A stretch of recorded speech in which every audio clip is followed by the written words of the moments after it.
ये autism spectrum disorder है। एक स्पेक्ट्रम है इसमें सिम्टम्स का। 3 एरियाज़ हैं जो मेनली इफ़ेक्ट होते हैं। एक तो हमारा सोशल इंटरेक्शन का एरिया कि मैं आपके साथ इंटरेक्ट कर रही हूँ। अब इंटरेक्शन सिर्फ मैं आपसे बातचीत नहीं कर रही, मेरे कुछ फेशियल एक्सप्रेशंस हैं, मेरे कुछ हैंड मूवमेंट्स हैं, कुछ ये सारे नॉन वर्बल क्यूज़ भी साथ चलते हैं, फेशियल एक्सप्रेशंस भी साथ चलते हैं। और सम टाइम ऐसा होता है कि जो बात मैं कह रही हूँ उसका एग्जैक्ट मीनिंग वो नहीं होता, उसके बिहाइंड द वर्ड्स कुछ और बात मैं कन्वे करना चाह रही होती हूँ।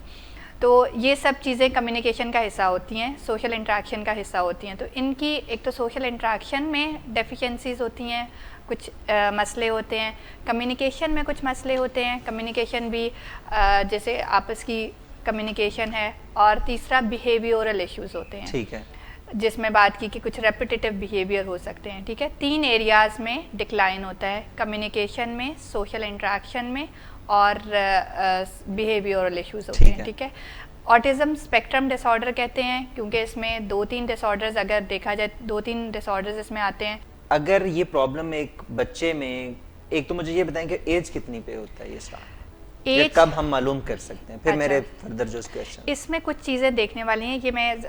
ये बड़ी गौर से सुनने वाली बात है और बहुत इंपॉर्टेंट क्वेश्चन है कि कब पता चल सकता है। बच्चों में बहुत अर्ली एज से ही हम ये चीज़ें देख सकते हैं क्योंकि ये डिसऑर्डर अर्ली एज से ही स्टार्ट होता है, ये बच्चों से ही स्टार्ट होता है और जो बड़ी एज तक जाता है। ये स्टार्ट अर्ली चाइल्डहुड में ही होता है। अब अगर देखा जाए 6 मंथ्स का बच्चा आपको सोशल स्माइल दे सकता है। 6 मंथ्स का बच्चे को आप अगर देखेंगे, खुश होकर देखेंगे तो वो स्माइल देता है। अगर 6 मंथ्स का स्माइल पे तो सारे काम करवा रहा होता है पेरेंट्स से। 6 मंथ्स का बच्चा अगर स्माइल नहीं दे रहा, यहाँ से आपने देखना शुरू करना है चीज़ें। ठीक है, 9 मंथ्स का बच्चा आपको आपकी बा बा बा इस तरह की आवाज़ें बोल सकता है। ठीक है, इसके 1 ईयर का बच्चा जो है, अगर 12 मंथ्स का, वो बाबा मतलब वो पहले सिंगल एक वर्ड आपके पीछे रिपीट करना होता है, ये मिला भी लेता है। ठीक है, फिर अगर आप 16 मंथ्स का बच्चा, 16 महीने का बच्चा एक वर्ड बोल सकता है, जैसे कि वो पानी, मम, दुद्दू, कुछ इस तरह की चीज़ें, बाबा, बेबी, एक वर्ड बोल सकता है। 2 इयर्स का बच्चा जो है वो 2 वर्ड्स बोल सकता है। 6 मंथ्स पे स्माइल, 9 मंथ्स पे फेशियल एक्सप्रेशंस, 12 मंथ्स पे बाबा बाबा सिंगल वर्ड, और 16 मंथ्स पे सिंगल वर्ड। ठीक है, जैसे कंप्लीट सिंगल वर्ड। ठीक है, जैसे बाबा, मामा, चाचा, दादा। और 2 इयर्स पे 2 वर्ड्स ज्वाइंट कर लेता है। ठीक है, तो ये चीज़ें अगर लैक कर रहा है बच्चा कम्युनिकेशन में तो इसका मतलब है कि कुछ इश्यूज़ हैं। ठीक है, फिर 1-1.5-2 साल का बच्चा, जब आप उसका नाम बुलाते हैं तो वो आपकी बात सुनता है। ठीक है, वो आपकी तरफ मतवज्जा होता है। अगर सुनने में, देखिए सुनने का इशू तो पहले से ही पता लग जाता है ना। अगर सुनने का हेयरिंग का मसला नहीं है, लेकिन वो फिर भी आप उसका नाम बुला रहे हैं, वो आपको रिस्पॉन्ड नहीं कर रहा, तो इसका मतलब है कुछ इश्यूज हैं। तो ये कुछ अर्ली साइंस हैं जो अर्ली चाइल्डहुड में पिक हो सकते हैं। और मदर्स बहुत इंटेलिजेंट होती हैं अपने बच्चे को लेके, अपने बच्चों के लिए बहुत ऑब्जर्वेंट होती हैं और वो बहुत पिक कर रही होती हैं साइंस, और वो तो ये कुछ अर्ली साइंस पिक होने चाहिए ताकि इनको अर्ली डिटेक्ट किया जा सके। अगर इसकी कॉजेज़ पे मज़ीद जाएं तो जेनेटिक्स का बहुत ज़्यादा रोल है। अगर किसी की फैमिली में किसी को ऑटिज़म स्पेक्ट्रम डिसऑर्डर है तो काफ़ी ज़्यादा चांसेस हैं ऑटिज़म स्पेक्ट्रम डिसऑर्डर होने के। इसके अलावा कुछ जेनेटिक डिजीज़ेज़ हैं जिनके साथ ये लिंक करता है, जिसमें एक फ्रेजाइल एक्स सिंड्रोम होता है, जिसके साथ ये होता है रीट्स सिंड्रोम होता है, जिसके साथ एस्पर्जर या ऑटिज़म स्पेक्ट्रम डिसऑर्डर आ सकता है। तो जेनेटिकली काफ़ी स्ट्रॉन्ग लिंकेज है इसकी। प्लस देखा गया है कि लड़कों में एज़ कम्पेयर टू लड़कियाँ ये बहुत ज़्यादा है, 4:1 रेशो है, यानी 4 टाइम्स ज़्यादा होता है ये बच्चों में, लड़कों में। और अगर प्री मेच्योर बर्थ हो, ड्यूरिंग प्रेगनेंसी कुछ इन्फेक्शंस हों, प्रीनेटल कोई इन्फेक्शंस चली हों, कोई वायरल या बैक्टीरियल इन्फेक्शन जो लंबे अरसे तक चली हों, तो चांसेस बढ़ जाते हैं। ये रिस्क फैक्टर्स हैं कि ऑटिज़म स्पेक्ट्रम डिसऑर्डर होने के चांसेस ज़्यादा होते हैं। फिर देखा गया है कि पेरेंट्स की एज, स्पेशली मैटरनल एज ज़्यादा हो, माँ की एज अगर 40 प्लस है तो ऑटिज़म स्पेक्ट्रम डिसऑर्डर होने के चांसेस ज़्यादा हैं।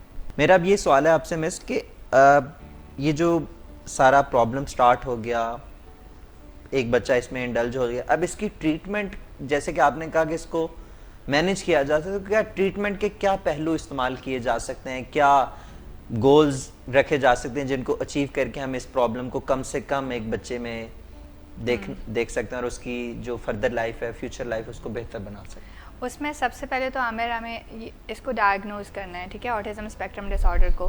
पहले एक तो ये कि उसकी डिटेल्ड हमने अकाउंट लेना है उसके पेरेंट्स से, बच्चे का बिहेवियर खुद ऑब्ज़र्व करना है। अगर वो स्कूल जाता है तो उसके स्कूल टीचर से या आसपास के बच्चों से उसका फीडबैक लेना है, सही, ताकि हम एक कंफर्म हो सके उसके बिहेवियरल इश्यूज़ या फिर उसकी कम्युनिकेशन के मसलों के बारे में हम जान सकें।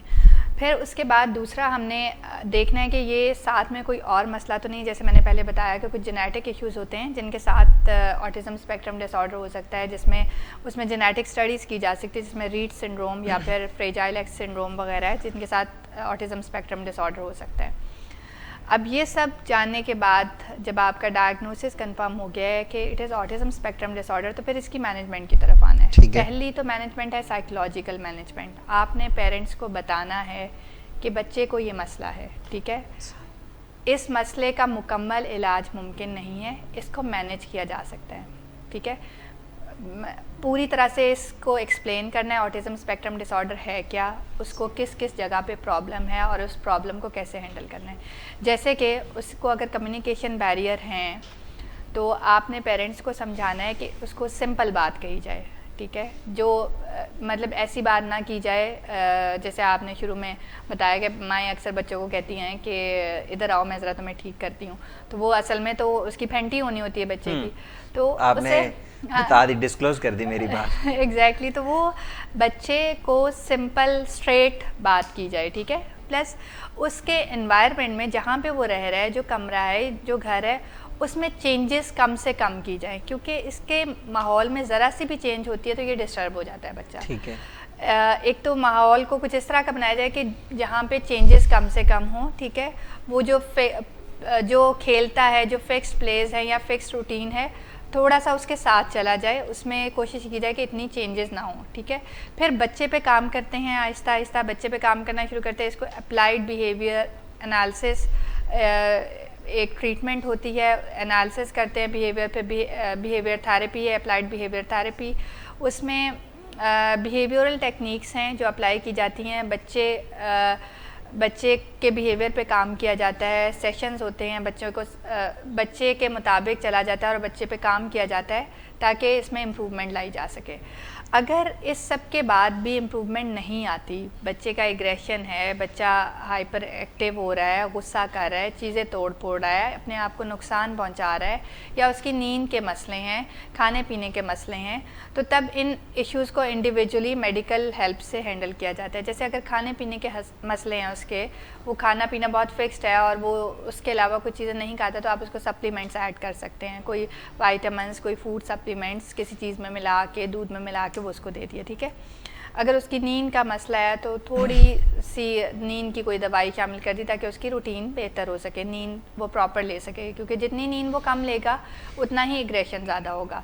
फिर अगर उसका गुस्से का बहुत ज़्यादा मसला है और गुस्सा अनमैनेजेबल है, वो अपने आप को नुकसान पहुँचा रहा है, सर दीवार में मार रहा है या अपने आप को किसी और तरह नुकसान पहुंचा रहा है, तो कुछ और भी दवाइयों की मदद ली जा सकती है। एंटीसाइकोटिक लो डोज में स्टार्ट कराई जा सकती हैं ताकि उसके बिहेवियरल इश्यूज मैनेज हो सके। अच्छा, ये जो ऑटिज्म का बच्चा है जिसको ये प्रॉब्लम है, क्या उससे बात की जा सकती? उससे बात की जा सकती है। किस तरह की जाएगी? उससे ड्यूरिंग द प्ले बात की जाती है। उसके लिए एक प्रॉपर एनवायरनमेंट सेट किया जाता है, क्योंकि ये भी देखा जाता है कि बच्चा क्योंकि बच्चे के कुछ फिक्स्ड चीज़ें होती है ना उसके दिमाग में चली जाती है, उसी प्ले में जाके उससे बात की जाती है, उसी डोमेन में जाके, उसी जगह पे जाके। जैसे वो बच्चा, आप वैसे बात करेंगे वो आपकी बात नहीं सुनेगा, मतलब आप उसको नाम बुला के उसे कोई चीज़ समझाने की कोशिश करेंगे वो नहीं सुनेगा, लेकिन जब वो खेल खेल में उसे बातें समझाई जाती हैं, उसी लेवल पे जाया जाता है और उसी ड्यूरिंग द प्ले उसे चीज़ें समझाई जाती हैं। उसे अगर लर्निंग भी हमने कोई चीज़ सिखानी भी है तो ड्यूरिंग द प्ले ही सिखाई जाती हैं। फिर कुछ देखा गया है कि कुछ ऑटिज़म के बच्चों में कुछ एक्स्ट्रा एबिलिटीज़ होती हैं, जो कि बाकी नॉर्मल बच्चों से कुछ ज़्यादा, जैसे गिफ्टेड कुछ चीज़ें होती हैं इनमें, उनको देखना ज़रूरी होता है कि किस डोमेन में ये एक्स्ट्रा कैपेबिलिटीज़ रखता है, उनको पॉलिश करना होता है। स्कूल स्पेशल बच्चों के इनके बने हुए होते हैं जहाँ पे इस तरह की चीज़ें देखी जाती है और उस स्पेसिफिक डायरेक्शन में लेके जाया जाता है। जैसे अगर किसी बच्चे की पेंटिंग में बहुत ज़्यादा अच्छा है और वो पेंटिंग बहुत अच्छी कर सकता है, या फिर कोई स्पेसिफिक चीज़ें के, वो मूवी में मैंने देखा तो उसी जो मूवी हमने बात की उस मूवी में तो वो शायद मैकेनिक्स और मशीनरी को बहुत अच्छा सा समझता था और रिपेयरिंग में बहुत परफेक्ट था। तो ये कुछ गिफ्टेड चीज़ें होती हैं इन बच्चों में, या कुछ बच्चे जैसे मैथ्स में बहुत अच्छे हो सकते हैं। तो वो आपने देखना है कि किस चीज़ में ये बहुत ज़्यादा अच्छे हैं और उस तरफ ही इनको लेके जाना है। हमारा मेन गोल होता है कि इन बच्चों को इतना काबिल कर दिया जाए कि ये अपनी ज़िंदगी अच्छे तरीके से गुजार सकें, ठीक है। क्योंकि अगर इनकी इसकी ट्रीटमेंट नहीं ली जाती, अगर अर्ली डिटेक्ट नहीं किया जाता, तो सबसे बड़ा मसला ये होता है कि डिपेंडेंसी बहुत ज़्यादा बढ़ जाती है। ये इंडिपेंडेंट नहीं हो सकते, ये सोशली, फिज़िकली, फाइनेंशियली डिपेंडेंट रहते हैं। तो उस डिपेंडेंसी को ख़त्म करने के लिए और इनको इंडिपेंडेंट बनाने के लिए ये बिहेवियरल टेक्निक्स इस्तेमाल करना ज़रूरी हैं, और ये जितना अर्ली अप्लाई की जाए उतना ही फ़ायदा ज़्यादा है। स्पेशल इंस्ट्रक्शन फॉर पेरेंट्स और गार्डियंस के लिए आप अगर आप बता दें। इसमें सबसे ज़्यादा तो यही चीज़ है कि इसको अर्ली डिटेक्ट किया जाए।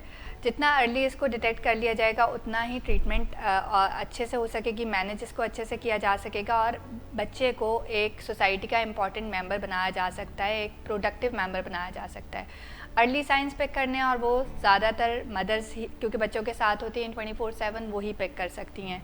आपने वो जो मैंने पहले बात की, कुछ अर्ली डेवलपमेंटल साइंस, जैसे कि स्माइल, वो 6 मंथ्स तक अगर स्माइल नहीं दे रहा, 9 मंथ्स तक फेशियल एक्सप्रेशन नहीं दे रहा, कम्युनिकेट नहीं कर रहा, 1 साल तक कुछ भी बोलना नहीं शुरू किया, तो आपको लाजमी तौर पे किसी से बात करनी चाहिए ताकि देखा जा सके कि बच्चा इन चीज़ों में लैग क्यों कर रहा है। जितना अर्ली इसको डायग्नोज कर लिया जाएगा उतना अर्ली इसको मैनेज किया जा सकता है और अच्छे से मैनेज किया जा सकता है। इन लोगों को सोसाइटी का प्रोडक्टिव मेंबर बनाया जा सकता है, क्योंकि पहले भी मैंने बात की, अगर ये कुछ एरियाज़ में लैग कर रहे हैं तो कुछ एरियाज़ में ये एक्सेल भी कर रहे हैं। हमें बस देखना है कि जो लैग कर रहे हैं एरियाज़ में, उनको उन एरियाज़ में सपोर्ट दी जाए और इतना काबिल कर दिया जाए कि इंडिपेंडेंटली ये रह सकें।